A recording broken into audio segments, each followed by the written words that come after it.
Assalamualaikum warahmatullahi wabarakatuh. Alhamdulillahirabbil alamin wassalatu wassalamu ala asrafil anbiya wal mursalin wa ala alihi washabbihi ajmain. Bapak ibu-ibu, saudara-saudari kaum muslimin muslimat rahimakumullah. Kita sebagai seorang muslim berkewajiban agar menjaga diri kita jangan sampai melakukan dosa dan kesalahan dalam hidup ini. Apalagi setelah kita ini dibersihkan melalui puasa Ramadan dan ibadah-ibadah lainnya, tentu keadaan itu penting sekali kita pertahankan semaksimal mungkin. Tapi kita manusia ini tidak akan luput dari dosa dan kesalahan itu. Ada beberapa faktor yang menyebabkan kita itu kembali bergelimang dosa.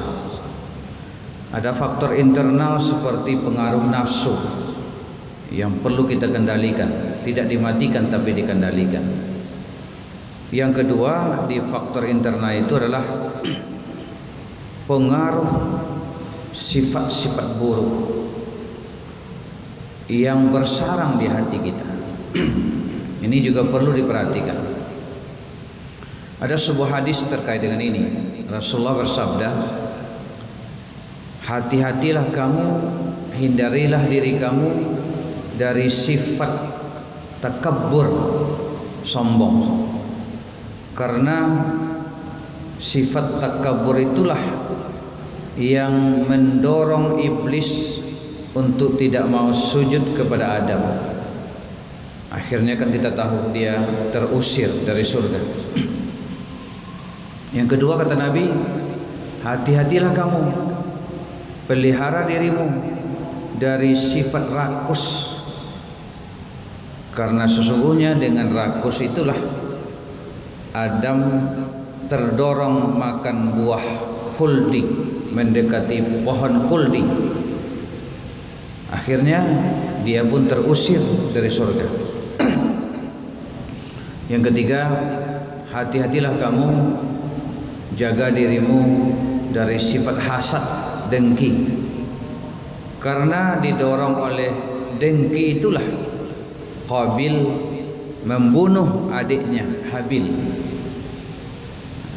Terjadilah pembunuhan pertama di muka bumi ini. Hadis riwayat Ibnu Asakir. Kaum muslimin rahimakumullah, perbuatan-perbuatan kita itu didorong oleh proses di hati kita. Kalau hati sehat, maka terdoronglah pikiran, gagasan, perbuatan yang sehat, yang baik. Kalau hati bermasalah, hati itu kotor, berpenyakit, maka terdoronglah pikiran, perbuatan, sikap yang buruk, timbullah dosa dan kesalahan.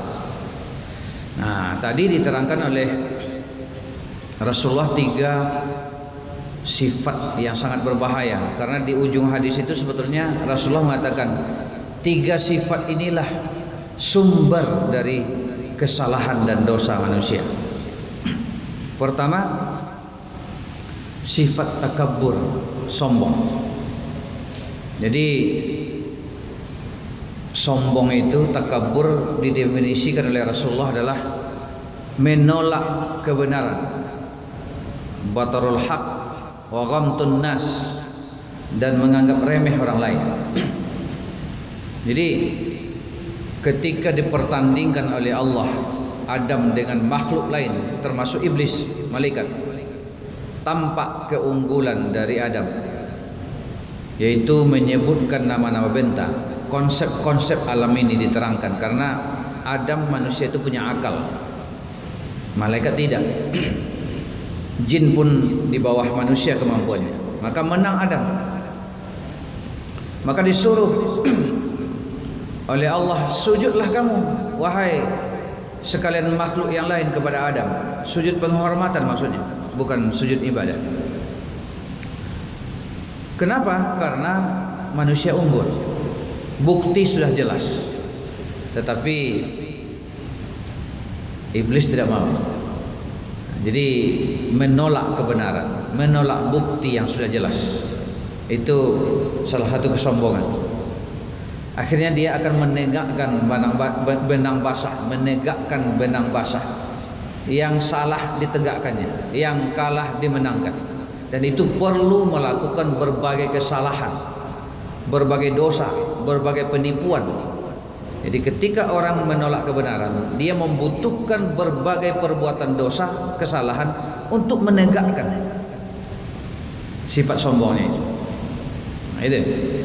Kemudian definisi sombong yang kedua itu ghamtun nas. Batarul haq wa ghamtun nas. Menganggap rendah orang lain. Kenapa engkau tidak mau sujud kepada Adam, wahai iblis? Iblis menjawab, ya Allah, engkau ciptakan aku dari api, sedangkan Adam dari tanah. Api lebih mulia dari tanah. Jadi ini kesalahan. Merasa diri hebat, merasa diri kaya, sehingga bisa bersikap semena-mena, sombong kepada orang miskin. Bersikap salah kepada harta, menganggap diri paling berkuasa, bisa zalim kepada orang-orang yang lemah, tidak melindungi hak-hak mereka. Itu sumber dari segala kesalahan juga. Itu yang pertama. Yang kedua, dalam hadis tadi adalah sifat rakus. Adam dan Hawa itu sudah disilahkan tinggal di sorga, nikmati semuanya kecuali satu, yaitu pohon khuldi, buah khuldi, jangan dimakan. Tapi manusia itu pada dasarnya bersikap rakus, selalu masih kurang. Walaupun sesungguhnya yang diberikan Allah kepadanya itu sudah lebih dari cukup, selalu masih kurang. Itulah rakus.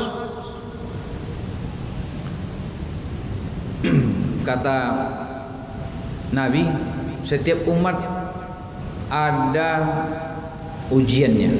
Dan ujian kepada umatku adalah harta. Rakus kepada harta. Kata Nabi, 2 ekor serigala kita lepas kepada sekumpulan kambing, pasti hancur, binasa kambing ini. Tapi kehancuran kambing itu tidak separah, kata Nabi, kehancuran agama seseorang akibat rakusnya kepada harta dan kedudukan. Kalau orang itu sudah cinta rakus pada harta, semua cara dia kerjakan, menipu, mengurangi timbangan, memainkan kwitansi, korupsi. Nah, itu semua perbuatan yang muncul dari kerakusan kepada harta. Rakus kepada kekuasaan, sikut sana, sikut sini, fitnah sana, fitnah sini, sogok sana, sogok sini.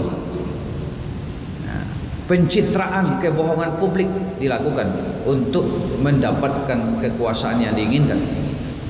Muncul berbagai kesalahan, perbuatan dosa akibat bersarangnya sifat rakus di dalam diri seseorang.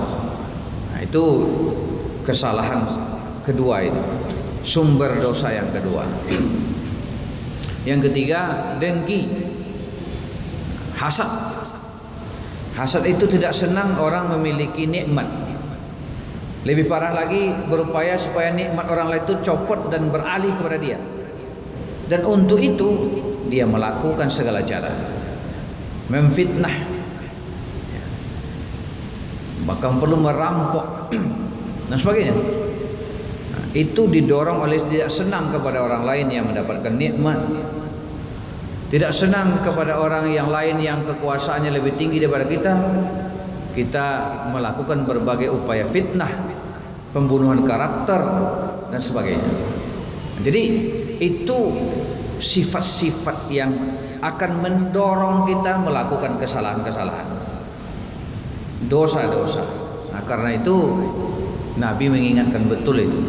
Jangan kita sampai terjebak, bersarang sifat takabur, rakus dan dengki dalam hati kita.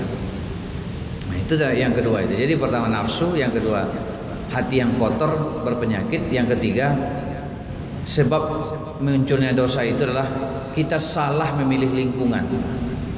Lingkungan pertemanan, teman-teman yang suka berbuat maksiat, pasti satu saat kita akan mengikutinya. Tempat-tempat yang rentan melakukan maksiat, komplek rumah yang banyak pelaku dosa di situ, nah, itu berbahaya itu. Karena itu kita disuruh mencari lingkungan yang baik. Sering datang ke masjid itu tanda orang-orang baik. Sering mendengar ceramah agama, wirid-wirid, itu tanda-tanda orang yang ingin hidupnya baik. Nah, tapi kalau dia membiarkan dirinya pergi ke night club, berteman dengan gerombolan yang suka narkoba, minuman keras, maksiat, itu dia menjerumuskan dirinya untuk rentan melakukan kesalahan dan dosa dalam hidupnya. Itulah yang dapat kita sampaikan. Semoga kita bisa menjaga diri kita dari terdorong melakukan perbuatan dosa. Pertahankan kesucian yang sudah terbentuk selama bulan suci Ramadan. Meskipun pada akhirnya akan terjadi juga kotor, tapi nanti Ramadan berikutnya insya Allah mensucikan kita kembali, mendidik kita kembali menjadi pribadi yang baik. Banyak maaf dan terima kasih. Wabillahi taufik wal hidayah. Wassalamualaikum warahmatullahi wabarakatuh. Allahu Akbar.